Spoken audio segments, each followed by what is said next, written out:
I think there's a place for credit scores. I think a majority. I think they can be so skewed. Oh, so sure. like when I up until like a few years ago, I have like a perfect payback.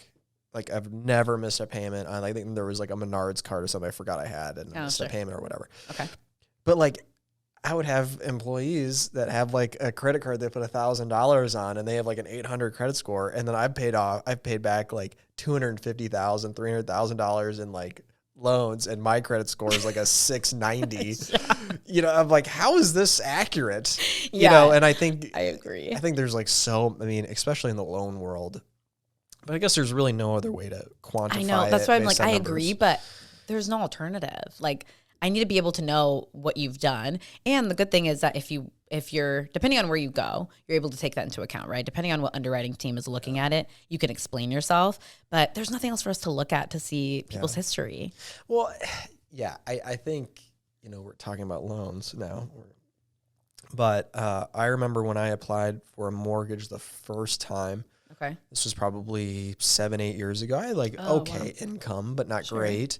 But because I didn't have a W-2, they're like, we can't. Yeah. Sorry. Like, so basically, you make nothing. Yeah. Essentially, to them, they're like, you don't even have income. Right. I'm like, yeah, but you just approved a mortgage for my employee who I pay with my company money. I think if you own your own business, you should be able to bring your employees' W-2s. Yeah, to prove that you have enough money. Like, hey, look, they've been paid for like the last 2 years. You should give me. And then yes.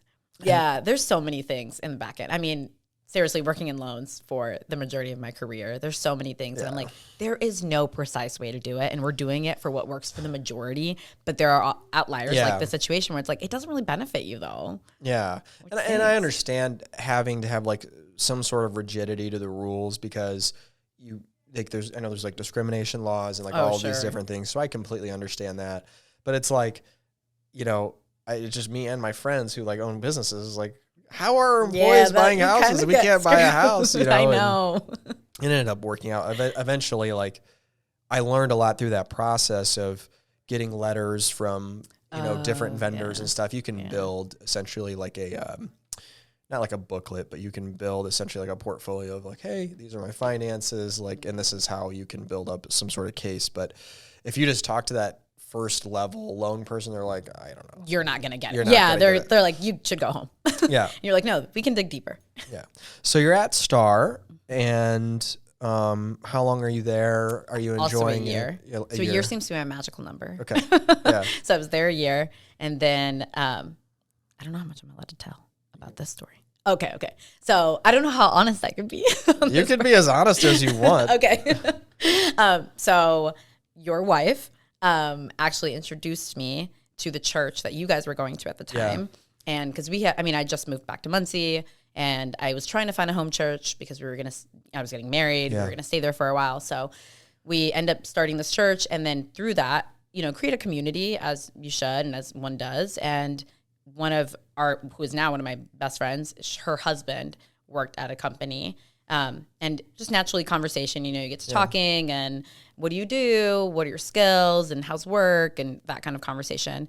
And then I think he might have asked you. Yeah, I think he asked you guys about me and was like, so would Esther be a good hire? I have a position available. Yeah. And you guys, she's the best person I've ever met is what you said. So that's exactly what we said.